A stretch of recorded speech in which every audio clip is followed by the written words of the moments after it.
सगळ्यांना माझा मनापासून नमस्कार। आपल्याकडे 24 तारखेला होळी आहे, म्हणजे आज शनिवार आहे, उद्याच आहे।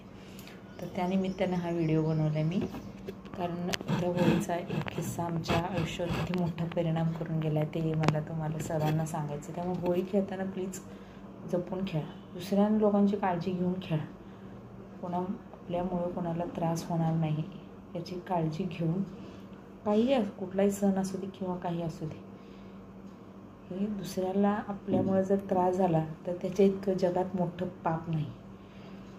तर सांगण्याचा मुद्दा असा आहे की होळीच्या दुसऱ्या दिवशी जे होलिका दहन करून जे राहिलेलं असतं त्याचं लाडू बनवून होळी खेळली जाते। आमच्याकडे पश्चिम महाराष्ट्रामध्ये धुलीवंदन म्हणतात, त्याला धुलवड म्हणतात, धुलवड। तर किस्सा असा आहे की माझे वडील सकाळी लवकर कामाला जायचे, म्हणजे कामावर जायचे, त्यांची सरकारी नोकरी होती, त्यामुळे ते सकाळी 6ला बरोबर 7ला त्यांची सही असायची, त्यामुळे जायचे। तर त्या दिवशी सगळ्यांना बहुतेक सुट्ट्या असायच्या, पण त्यांना काही सुट्टी नव्हती। तर ते सकाळी सकाळी कामावर गेले असताना, बेसावध असताना, माणूस रस्त्याने जाताना बेसावध असताना, सायकलवरून जात असताना होळीच्या दुसऱ्या दिवशी, जे धुलवड किंवा धुलीवंदन म्हणतात, त्या दिवशी मुलांनी त्या राखेचे लाडू बनवले होते आणि त्या लाडूमध्ये दगड घातले होते, दगड आणि बिबे चेचून घातले होते। बिबे माहिती असेल, काही जणांना माहिती असेल, काही जणांना नसेल माहिती मे बी, पण बिबे आणि दगड असा मिळून असा मोठा लाडू बनवला होता।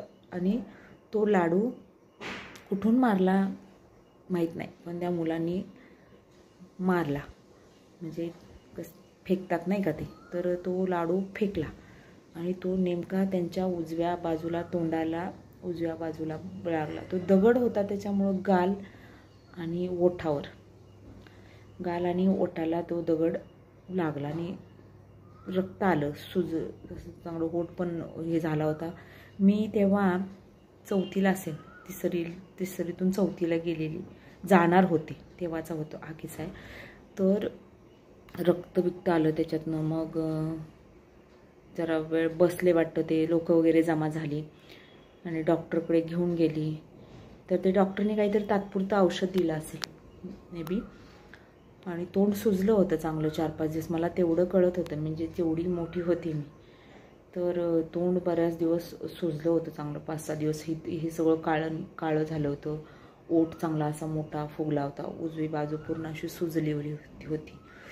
तर त्या ह्याच्यामध्ये लाडूमध्ये रक्त आलं, दगड लागल्यामुळे रक्त आलं, आणि त्याच्यामध्ये तो बिब्याचा काही अंश असल्यामुळे ते माहिती नाही पडला, की डॉक्टरलाही कळलं नाही किंवा ते कसे सांगणार आहेत, कोणी जवळ आलंच नाही, म्हणून की त्याच्यामध्ये त्या बिब्याचं इन्फेक्शन रक्तामध्ये झालं आणि हळूहळू ते असं चेहऱ्यावर वगैरे पसरत गेल्यामुळं चेहऱ्याच्या दुसऱ्या पार्टला हळूहळू अशी ते जखम थोड्या दिवसांनी सुकली ती, पण ते इन्फेक्शन सगळ्या चेहऱ्यावरती पसरत गेलं आणि चेहरा एकदम खराब झाला। मी तुम्हाला फोटो याच्यामध्ये मी पूर्ण त्यांचा फोटो लावते। तर तो चेहरा हळूहळू खराब झाला, अंगावर पण रक्तात भिनल्यामुळे ते हळूहळू सगळ्या चेहऱ्याला वगैरे डाग पडायला लागले। तर माझा हा सांगण्याचा मुद्दा असा आहे की आमच्या बहिणी भावंडांच्या आयुष्यावर, माझ्या आईच्या आयुष्यावर याचा खूप मोठा परिणाम झाला। परिणाम म्हणजे असा की एकतर त्यांचा चेहरा एकदम खराब होत गेला। माझ्या मोठ्या बहिणीचं लग्न झालं होतं आणि 2 नंबरच्या बहिणीचं लग्न ठरलेलं होतं, त्यानंतर 1 महिन्याभराने 2-3 महिन्यांनी झालं लग्न तिचं, आणि तिचं लग्न झालं जुलैमध्ये वगैरे, आणि ही गोष्ट फेब्रुवारी-मार्च वगैरे मधली आहे। तर तिचं लग्न झालं, पण तिचं लग्न झालं तसं हळूहळू त्यांच्या चेहऱ्यावरल्या त्या सगळ्या गोष्टी हळूहळू वाढत गेला, अंगावर झालं, पायावर, छातीवरती हळूहळू ते असं इन्फेक्शन असं सगळीकडे स्प्रेड होत गेलं। त्यामुळं लोकांना असं वाटायला की यांना कोड झालाय। कोड माहिती आहे ना, काही जणांना माहिती असेल, काहींना माहीत नसेल, तर लोकांना असं वाटायचं की यांना कोड भरलाय, पण तो कोड नव्हता, तर ते सगळं इन्फेक्शन त्यांच्या रक्तामध्ये ते पसरलेलं होतं आणि त्यांनाही ते ट्रीटमेंट वगैरे घेतली, पण ते उशीर झाल्यामुळे ते काही कंट्रोलमध्ये आलं नाही. तर त्याचा झाला परिणाम असा की आम्हाला नाही का लोकांना फार छान छान छान छान छान लोक लागतात आणि आम्ही काही वाईट नव्हतो.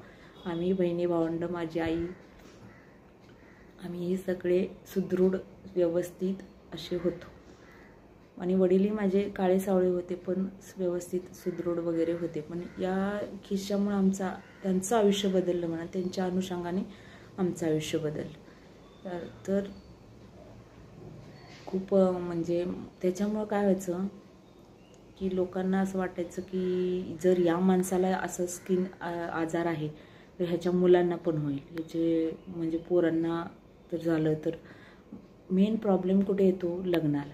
कारण जेव्हा एखादी बाहेरची मुलगी घरात येणार असेल किंवा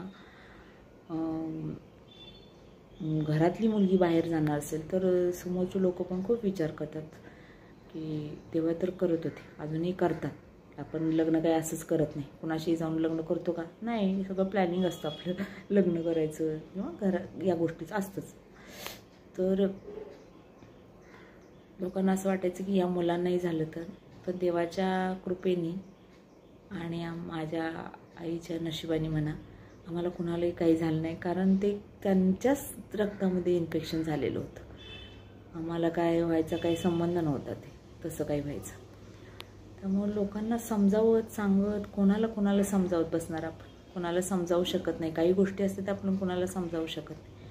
तर त्याच्या अनुषंगाने काय व्हायच्या त्या गोष्टी आमच्या आयुष्यात सगळ्या झाल्या. पण माझा सांगण्याचा उद्देश असा आहे की एका चुकीमुळं जर कोणाचं आयुष्य किंवा कोणाचं कुटुंबाला इतका मोठ्या हे जर होत असेल तर ते त्याची जबाबदारी असं कोणी घेत नसतं. सोडा, त्या आमचं नशीब असेल मे बी ती घटना आमच्या आयुष्यात घडावी, आम्हाला ह्या सगळ्या गोष्टींना अडचणींना सामोरं जावं लागेल. त्यानंतर थोड्या दिवसांनी माझ्या जे लग्न झालं मधल्या बहिणीचा मुलगा झाला आणि त्यानंतर त्यांनी थोडे दिवस रजा काढली नाही का, म्हणजे तो आजारी पडला त्यामुळे त्यांनी थोडीशी जास्त काढली कारण तो ॲडमिट होता. तर त्याच्यामध्येच त्यांना कामावरून सस्पेंड केल्याची ऑर्डर आली की तुम्ही जास्त दिवस ते काही राजकारण होतं, गावाचं राजकारण होतं तो विषय. तर मग सस्पेन्शन ऑर्डर आल्यामुळं मग थोडे दिवस नाही, सस्पेंडच केलं त्यांना कामावरून. मग त्यांनी कोर्टात, त्यांना कायद्याचं पूर्ण ज्ञान होतं, त्यांनी कधी असं होमदांडगावणी कधीच कुठलं काम केलं नाही. तर ते शांत डोक्याने सगळं काय असेल ते करायचं. तर केस केली कामगार न्यायालयात. तर ती केस बरेच दिवस चालली, त्याचा निकाल लागायला जवळजवळ 12 वर्ष लागली. पण त्या सगळ्या गोष्टी, पेन्शन, फंड जे काय असेल ते आम्हाला मिळालं. पण त्या मधल्या काळामध्ये जे आमच्या कुटुंबाची वाताहत झाली त्याच्यामध्ये म्हणजे जे काही चाललं होतं आमच्या आयुष्यात, बापरे, ते खूप विचित्र होतं. ते सगळं मी जवळून पाहिलेलं आहे. त्यामुळं मी इतकी स्ट्रॉंग झालेली आहे की अगदी लहान असल्यापासून स्वतःची जबाबदारी स्वतःच घ्यायची शिकलेली आहे. त्यामुळे मी शक्यतो कोणावर अवलंबून राहत नाही, कोणावर विश्वास तर बिलकुल ठेवत नाही. नाही. तर असं झालं. बरं ठीक आहे, तो विषय वेगळा. निकाल त्यांच्या बाजूनेच लागला. पण मग त्यामुळं काम गेल्यामुळं पगार नव्हता. नंतर ते सगळं एकदमच पगार मिळाला कोर्टाचा निकाल लागल्यानंतर आणि पेन्शनही चालू झाली. तर सांगण्याचा उद्देश, मधल्या काळात मग माझ्यापेक्षा मोठ्या भावाचं लग्न, माझं शिक्षण, माझ्या छोट्या भावाचं शिक्षण, त्याचं लग्न फार उशिरा झालं पण त्याचं शिक्षण. तर या सगळ्या गोष्टींची खूप हे झाली नाही का, सगळी अशी घडी विस्कटली म्हणतात ना, तसा प्रकार झाला. पण आई एकटी बाई माणूस अडाणी काय करणार, तिच्या पद्धतीने ती कुटुंब चालवायचा प्रयत्न करत होती. पण ती शेवटी महिला म्हणलं की तेव्हा मर्यादा यायच्यात. आणि एकतर आम्ही शेतात राहायचो, त्यामुळं गावाशी संपर्क नसल्यामुळं एकदा गावात जायचं म्हणलं की परत रिटर्न यायला काही साधन नव्हतं. त्यामुळे ती अडचण यायची. कष्ट करायची कुणाचीही असं नव्हतं की कोणी कष्टाला कमी आहे. सगळे कष्ट ज्याच्या त्याच्या पद्धतीने करत होते. पण शेवटी अडचणी ज्या काही गोष्टी तेव्हा काळी तसाच होता की काही गोष्टी नव्हत्या मिळत आपल्याला. ठीक आहे, कोई बात नाही. पण आजही असं आहे की कष्ट करायची तयारी 101% आहे. आजही की कष्टाची तयारी कोणाची नाही असा भाग नाही. पण त्या अनुषंगाने जी आयुष्यात चुकीची लोक आली, आम्हाला मानसिक खच्चीकरण झाल्यामुळं काही चुकीच्या लोकांना ॲक्सेप्ट करावं लागलं. आणि त्यांनी जो आमच्या आयुष्याचा गोंधळ घातला, आमची काही चूक नसता. मला तर स्वतःला पर्सनली कळत होतं की अरे हे चुकीचं आहे, मी बरोबर आहे, हे चुकीचं आहे, हे चुकीच्या गोष्टी आपल्या सोबत घडत आहेत. पण मी काही करू शकत नव्हते, कारण सगळ्या बाजूनी मला म्हणजे असं अडचणीत म्हणतात ना, पण तशी अडचणीत आल्यासारखी आली होती. त्यामुळं सगळं कळत होतं की हे सगळं चुकीचं घडत आहे, सगळं चुकीचं आहे. हे असं नाही, नॉर्मल नावाचा पण काही प्रकार नव्हता.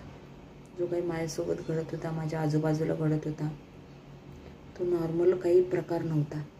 तरीही मला शांत बसावं लागत होतं. आणि त्याच्यामुळं मी घेतलेलं माझं एवढं शिक्षण, MPSCचा इतक्या जवळ नॉर्मल बुद्धिमत्तेची मी 2004 आणि 2006 असे 2 वेळा मी प्रिलियम मेन्स दिली. 2 वेळा मी मेन्स दिली. 6ला तर रिझल्ट माझ्या हाती लागूच दिला नाही. 2006ला माझा मुलगा झाल्यानंतर मी परीक्षा दिली होती, अभ्यास केला होता. आणि तर तो रिझल्ट माझ्यापर्यंत पोचलाच नाही. आणि 4चा तर काय सोडूनच द्या विषय, तो काही त्याच्यावर काही बोलण्यात काय अर्थच नाही. कारण मी तेव्हा खूप आजारी पडले होते. तर मी जेवढी बॅकफूटला गेले ते सगळे माझ्या आयुष्यावर आजही परिणाम करतात. आज माझं वय 45 झालं. मी आज माझी 20 वर्ष नोकरी झाली असती. कारण वडिलांचा जेव्हा रिझल्ट लागला तेव्हा सगळा कोर्टातर्फे निकाल वगैरे आला. पण त्या संस्थेशी, तिथल्या मुख्य कार्यकारी अधिकाऱ्यांशी वगैरे बोलणं करून अनुकंपावरती मला घेणार होते. तिथे निकाल लागला तर सगळे पेमेंट वगैरे करताना तिथले मुख्य कार्यकारी अधिकारी एक पवार साहेब म्हणून होते, त्यांच्याशी माझ्या बहिणीच्या मिस्टरांनी बोलून ते म्हणाले होते की आपण एवढं तुमच्या फॅमिलीचं नुकसान झालं तर आपण अनुकंपामध्ये एक तुमच्या घरातल्या व्यक्तीला घेऊ. तर मला तिथे माझं ग्रॅज्युएशन झालं होतं, 2000 सालची गोष्ट आहे. तर मला तिथे ते घेत होते. पण मी म्हटलं नाही, मला गावात राहायचं नाही, मला इथे नोकरी नाही करायची. ती मोठी माझी चूक झाली. खरं तर माहीत नाही माझं नशीब मला कुठे कुठे घेऊन जाणार होतं, काय काय माझ्या आयुष्यात घडणार होतं म्हणून. तर मी ते नाकारले. आज वय 45, मला वयाच्या 23व्या वर्षी नोकरी लागली असते. आज माझी नोकरी किती झाली असती. आणि मी काय जो सहन केलं ते मला सहन करावं लागलं नसतं. आज माझी इतक्या वर्ष नोकरी झाली असती, माझी स्वतःच्याच पायावर मी एवढं लवकर उभा राहिली असते, तर आज मी स्वतः व्यवस्थित सेट झाले असते. तर चुकीच्या लोकांच्या हातात सापडले मी. तर पश्चाताप करण्या इतपत आय एम सॉरी. होळीच्या किस्स्याचा व्हिडिओ, जो होळी हा रंगांचा सण आहे, पण आमच्या आयुष्यातले काही रंग त्यांनी फिके करून टाकले. त्यामुळं असं वाटलं की चला शेअर करावं तुमच्यासोबत. हा व्हिडिओ नसेल मे बी ग्लॅमरस, पण याच्यामध्ये जे काय आहे ते एकदम सत्य आहे, खरं आहे. आणि व्हिडिओ बघितल्याबद्दल सगळ्यांचे मनापासून धन्यवाद. नुसता व्हिडिओ बघून मस्करीवारी घेऊ नका प्लीज.